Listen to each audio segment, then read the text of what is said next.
Hello everyone watching this video. Today we are going to talk about something that is not just news, not just headlines. It is about people's lives. Next to me is an expert on the Middle East and Iran, Farhad, who follows the events there very closely. We want to share the truth from the streets. No slogans. No exaggeration. Are you ready? Let's go. So, what is really happening in the streets of Iran? The situation in Iran's streets, from the people's view. Streets are full of people. In cities like Tehran, Isfahan, Mashhad, Shiraz, Tabriz, and Awaz, you see protests or closed shops. People are in the streets from morning to evening. Not for shopping or fun, but to protest and to speak. You hear many slogans. Don't be afraid, go out. We want our right to live. What is special is this.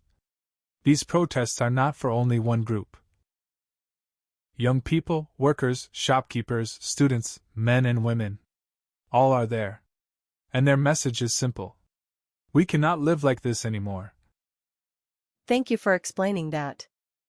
It really helps us understand what people are facing every day. But this brings an important question. Why did people reach this point? What is the real reason behind these protests? There are two main reasons behind these protests. First, the economy and high prices.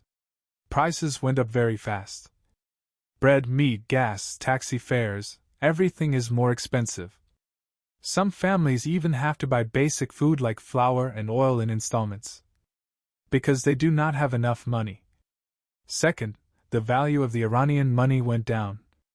The rial is weaker and people's savings lose value every day. This makes it very hard to buy simple things like meat and dairy.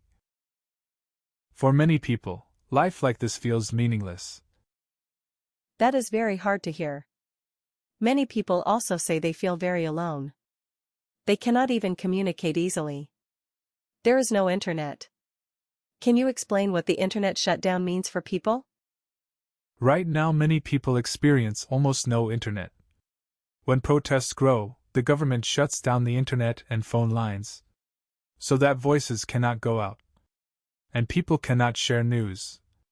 This means people cannot talk easily with family outside the country. Journalists cannot report directly from the streets. News reaches the world with long delays. This creates a feeling of being in the dark. No internet, no trusted radio. Only people shouting and broken news. And in this darkness, there is also violence. This is difficult to talk about. Can you tell us what is happening in the street clashes? This part is very hard to watch. But it must be said. There are strong clashes between people and security forces. Many reports say police, Basij, and the army use real bullets, tear gas, and heavy weapons against people. Hospitals are full of gunshot injuries, especially to the head and eyes. Some people may lose their eyes. Some reports also mention mass killings in cities. In alleys or streets, people have been shot and killed. The numbers are very confusing. People hear many different reports. Can you explain what we know about the numbers of deaths and arrests? Official and unofficial numbers mix, because the internet is blocked. Exact info is not available. Some sources say about 2,500 people have been killed in mass protests. Some human rights groups say over 10,000 people have died, but exact numbers are unknown. More than 18,000 people have been arrested. Many are still in custody. Today, the streets feel like a psychological battlefield. People say they have the right to protest. The government says people are troublemakers. And neither side wants to back down. But on the other hand, Iranian Interior Minister Abbas Araghchi said in a recent interview with Fox News that foreign groups and individuals and mercenaries who may be related to the US and Israel, or may be members of Al-Qaeda, have entered the protesters and have attacked soldiers, riot police, and ordinary people, in a systematic manner. What do you think? Could the situation be so complicated? Yes. I saw that interview too. The exact situation is complex. And very dark. Because access to information is very limited. And we are actually using information that may or may not be true. So we cannot blind the seeing minds. Without sufficient and clear information. Thank you for explaining that. But behind all these numbers, there are human feelings. How do ordinary people feel right now? People are very tired. But they are also very determined. You hear people say, "Enough. Our lives are destroyed. We came out for our children's future. We are not afraid anymore." Many talk about poverty and high prices. Some talk about injustice. Some even want the political system to change. And this story is not only inside Iran. The world is also watching. How do people outside Iran react?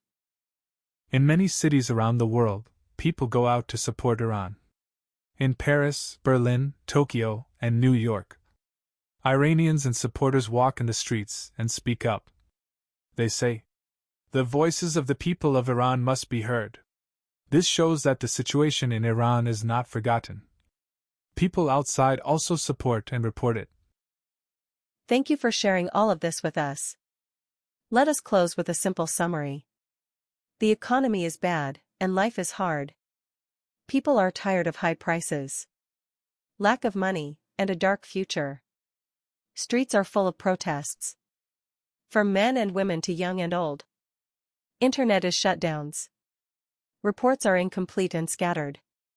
Clashes, violence, and deaths are real and heartbreaking. Thousands are arrested. And the number of deaths is unclear. The world is watching. And some support them too. If you enjoyed this video, don't forget to like and subscribe to our channel.